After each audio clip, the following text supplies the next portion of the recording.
Okay, trying again. I'm getting an echo just now. We're talking about the emotional impact of family law cases. I'm being joined by Marlene Lindmair, who's a psychologist.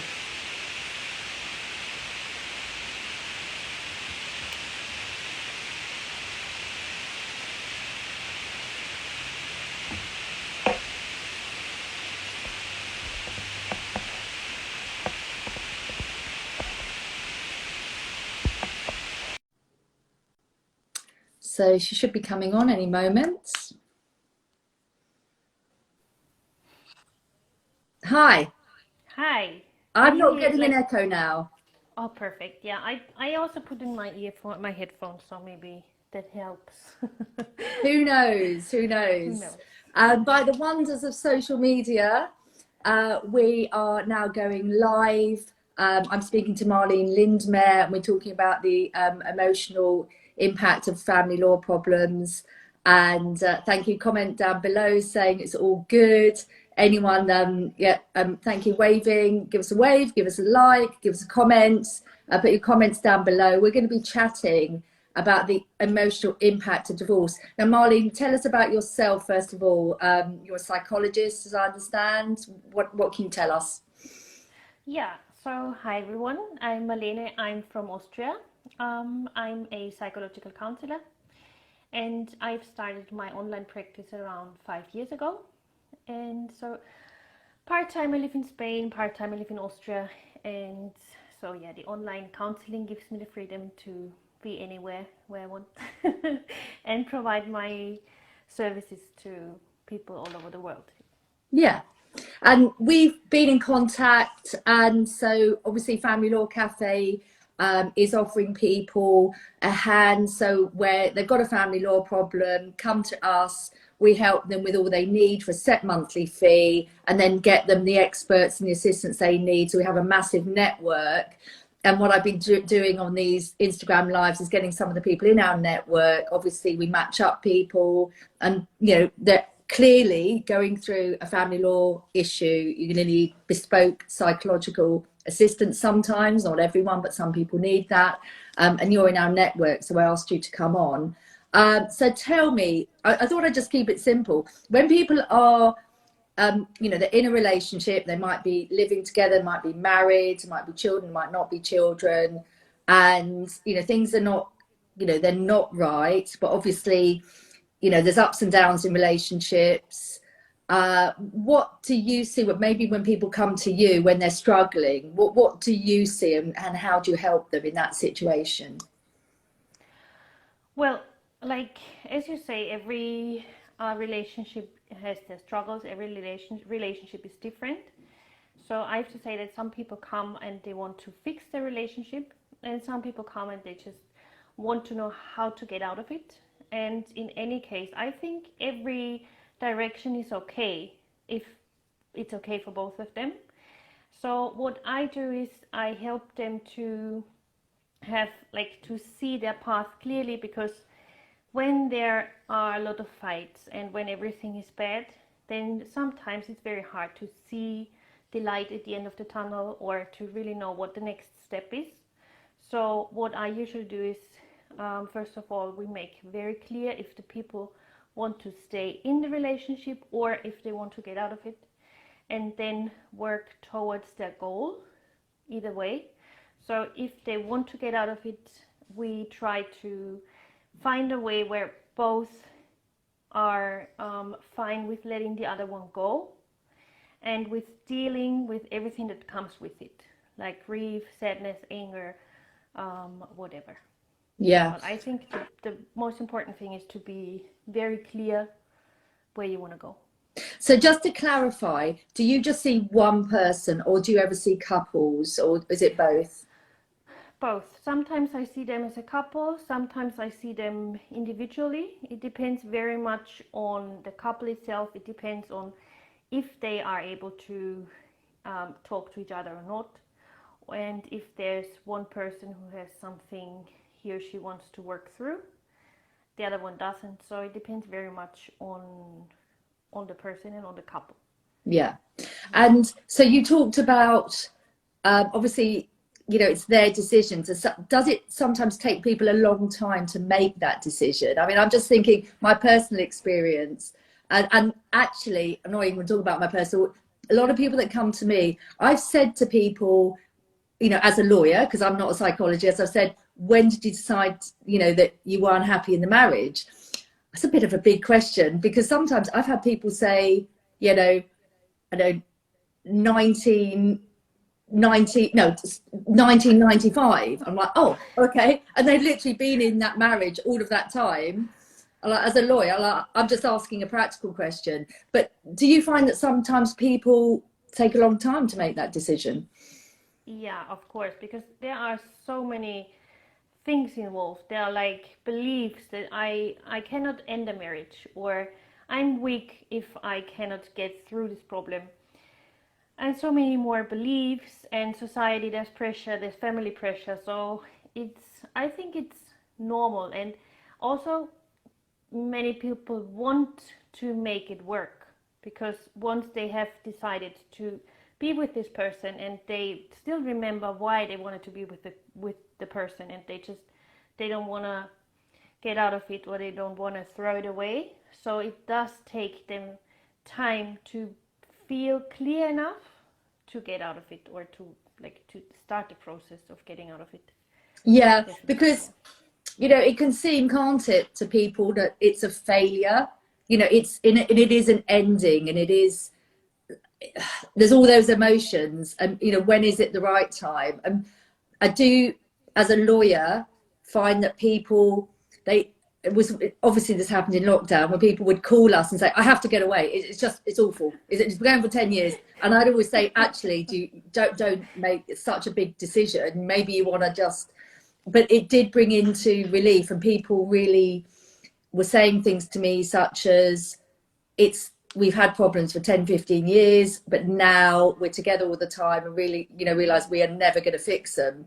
And but people, when they come to us, sometimes I will say, you need to go away and really think, because actually the legal side's so simple, but the emotional side is so massive. That's kind of how I see it.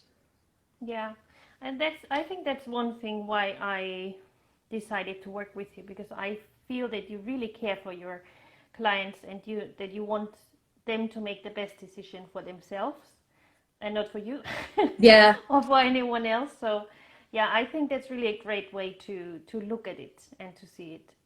Yeah, I mean, we feel that sometimes people are really blocked. They come to us, they want to move on, and honestly, we always say that if once you know what you want, we can get that. That's fine. We can do it. It's not.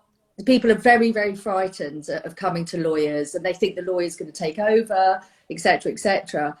But that's why often I feel that people need some psychological assistance, and there's nothing, maybe people are not used to that, but whether they see a psychologist or a counsellor or anyone that gives them help, or their doctor, sometimes I feel they need a little bit of extra help. We can't give all of that.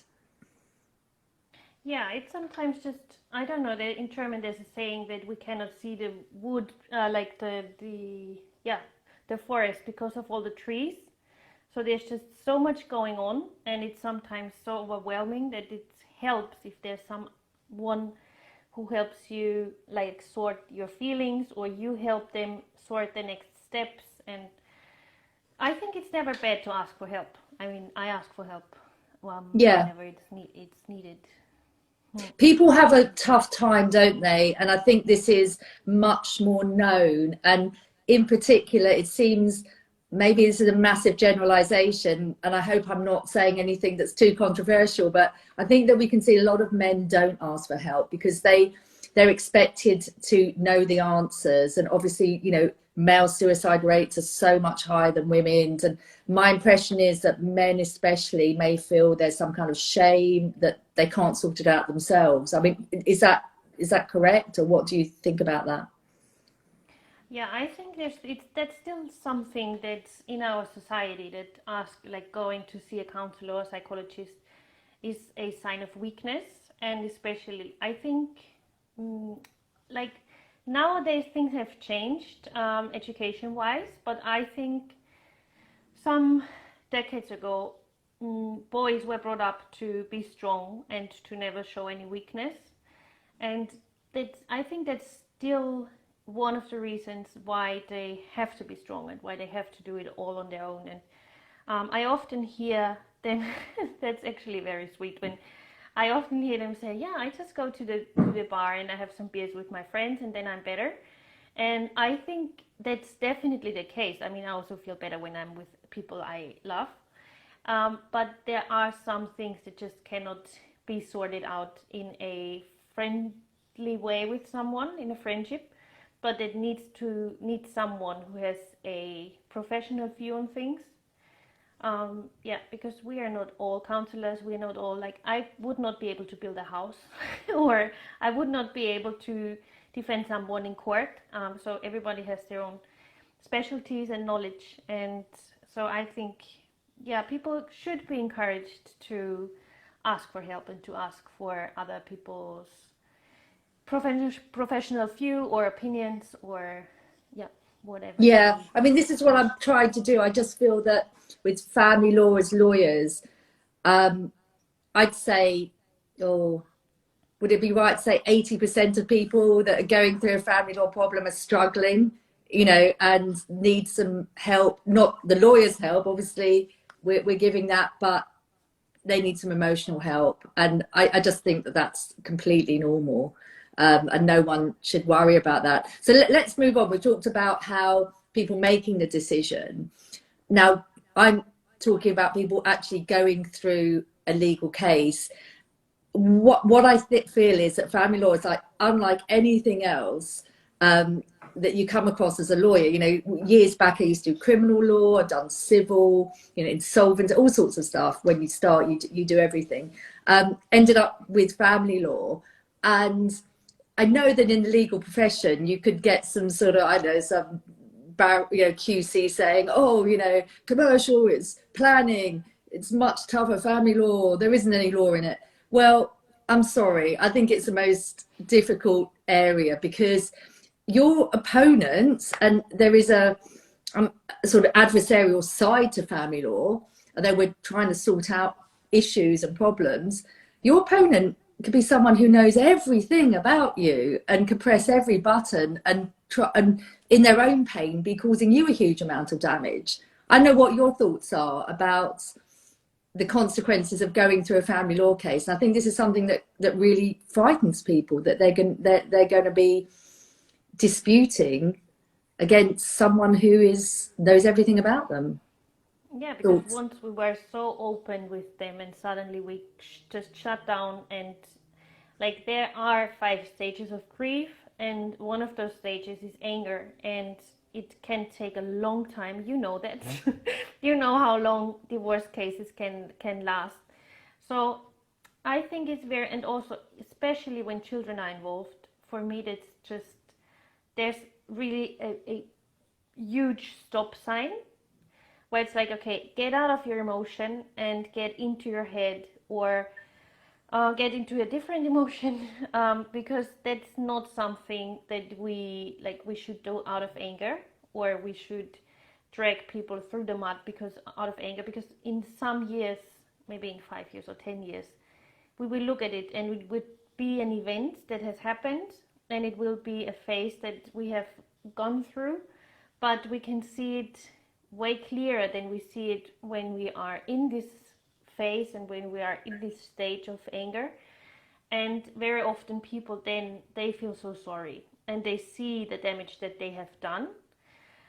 So I think it's very important to, whatever emotion we're in, to take a step back and to look at it from a very, I would say, objective point of view, just to say, okay, what needs to be done and what do I need in order to grow again, or to feel better, or to be happier.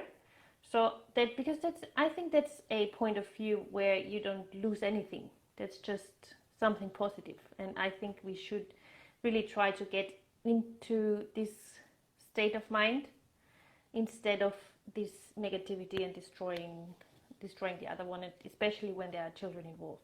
Oh, that's massive, isn't it? Because most, let's face it, people's absolute love of their life is their child, their most precious thing. And how can it ever even be that any case comes to court if you think about it? But and people get lost. What would you say to someone who can say, okay, well, I understand that's all very well in theory, that I get support from a psychologist, I contain myself, I don't then, I step back, take a big deep breath, someone does something to me, let's say, I don't know, let's say you're the mother of a child and the father has sent sort of texts or whatever that have triggered you, I suppose, and you then can react in a certain way. What do you say to people? Say, well, look, I'm managing myself, but they're doing all these terrible things, and they haven't got any help, and they're behaving terribly, and the children love us both. And how do I manage that situation? Is there any advice you have? Yeah, well, I think it's very important to clearly set your boundaries. And I know that it's not easy at all, especially when there's violence involved or any sort of abuse or something. Um, yeah, but it's very important to set your boundaries and to be very clear, to be in a very clear state of mind and communicate very clearly. So I think that's the first thing. And when children are involved, I think you, yeah, it's important to put the child's needs first, because children are going through the divorce as well, and they need their parents, or if there's one parent who can be there for them, they need this one parent to be there for them. And so I know that there's no tip or anything that I can give to each and everyone, because every situation is different. But I think being very clear, setting boundaries, that's the number one thing, and then taking one step after the other. Yeah, no, absolutely.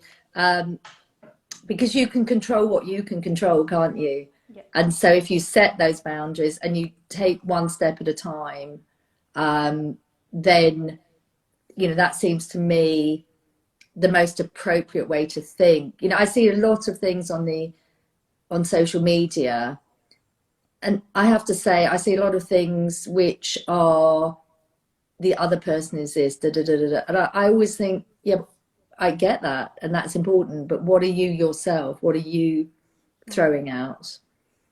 And we can control our own actions, can't we? We can't always control the actions of others. Definitely. And also, like, not making the children be the punching ball in between you and, or the punching balls. I know what you mean, yeah. Yeah, so They're in the middle, aren't they? because And that sometimes I mean, I love children so much, so it hurts me physically when I see that they are treated badly. But when, like, when I get treated bad by my partner, and I use my child to pay him back, that's just a real big stop sign. But it happens so often because people are in their emotions. So for me, that's why I always say, just take a step back and breathe, and from there you can always take steps forward. But yeah, just be very, very, very clear, and yeah, that's it. yeah, and I always, when with Family Law Cafe, we try to get people to think at the beginning, what am I aiming for? What's a sort of reasonable outcome? Because that's what we're trying to do. So let's imagine that it's a case about money and pensions and that kind of thing, and it's going on for a long time. What's a way that someone can, the self-care people can give in a situation where people sometimes just have to wait a long time for things to happen and you're not in control? Have you got any thoughts about that situation? Yeah, what often happens in those situations is that people feel lost in the process, and their life kind of stops because they can't make plans, or they don't know how things will evolve and everything. So what I usually do with in the sessions with them is to map out something that's important for them, because like the whole process, it will end sometime, but they can be fine or better now already. So just don't wait for it to happen until you start being happy or start making plans or anything, but just start now and do what you can. I mean, everybody in the world does what he can or what she can, and we can never do anything more than we can, but we can step by step grow or, you know, get where we want to get. So Yeah. I think the best thing is to, I mean, that's very, I think everybody says, but live in the moment and try to do the best thing you can do now. And because when you are there and when you are in contact with yourself, then this whole like movement outside of you that's going on, it just doesn't affect you that much, and you can be well. I think that's absolutely massive, because so many people that we're helping or come to us, it's as if their life's on hold. And, you know, that, or they might even say, actually, I think it's a bit worse, is like, what should I do? I was like, yeah, but I'm your lawyer. What do you want to do? I'll then argue it. I'll let, you know, so that's what I would love, that people recognize you don't have to put your life on hold. I'm not saying make completely massive changes, like, you know, there's certain things like go and sell the house and live in another country. I'm not saying massive blood, but putting your life in hold, I don't think that's useful. Yeah, I think because like one of the last stages of grief is acceptance. And I think that's the thing, when you accept that it's over and when you stop waiting for it to happen to be over or for something to still change, then you can actually move on. Yeah. That leads me to then the assistance people might need, having come to the end of that process. I've got some thoughts. I don't want to give them. I want to hear yours. What help do people need when they're stepping into a new life?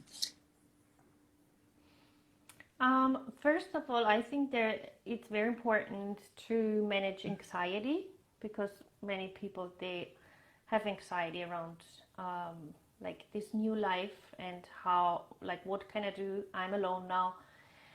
Maybe there are money issues and things are different.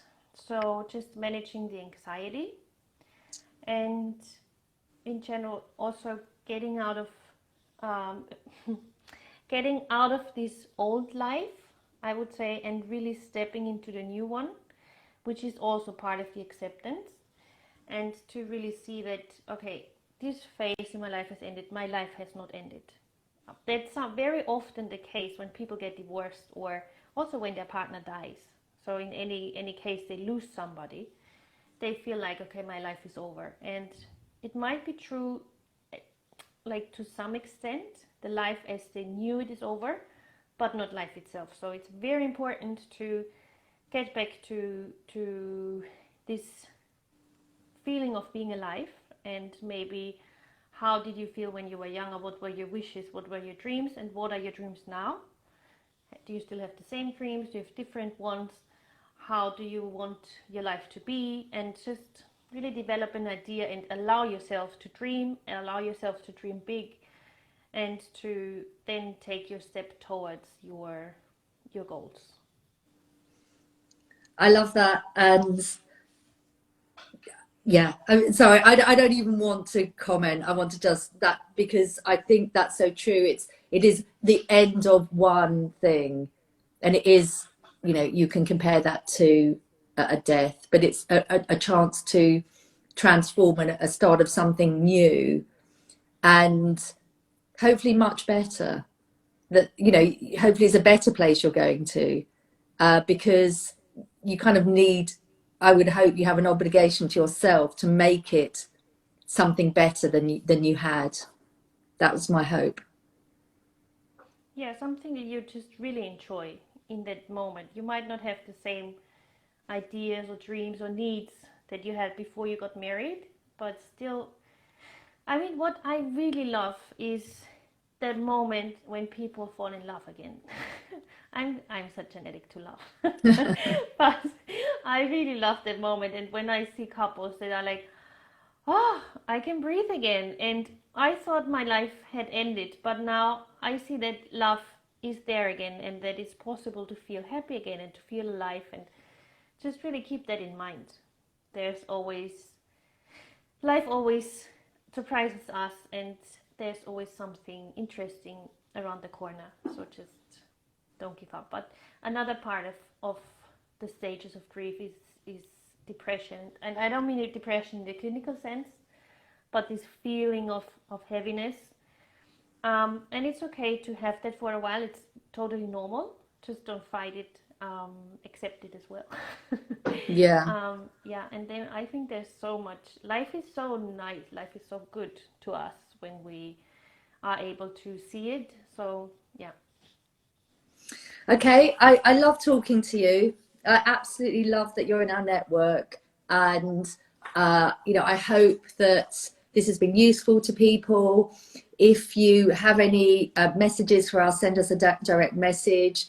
What we're trying to do is doing something new in family law, where when you come to us, we will take you from wherever you are with the problem you're in, and we will take you to where you need to be, and we will get you the help you need. And I hope that some of the things we've touched upon, you know, give you some thoughts about the benefits of getting some extra help, because, you know, I can talk about the legal side, but it's quicker and easier and better and more fulfilling and faster to get that extra help and psychological help in when you're going through a family law problem. It just gives such extra value. That's my thoughts. Whether a psychologist or a counsellor, whoever you use, whatever's right for you. So thank you. Thank you very much for having me, for talking to me. It was really nice. It's lovely. Okay, have a lovely week. We're having a heat wave here in England, enjoying the sun. Hope you're enjoying it out there in Spain. And for anyone watching, we'll have another talk on Sunday. We do these on Wednesdays and Sundays, and obviously you can look back at, we always post them afterwards, and listen to them at your leisure. Thank you very much. Bye, Marlene. Thank you. Bye-bye. Bye.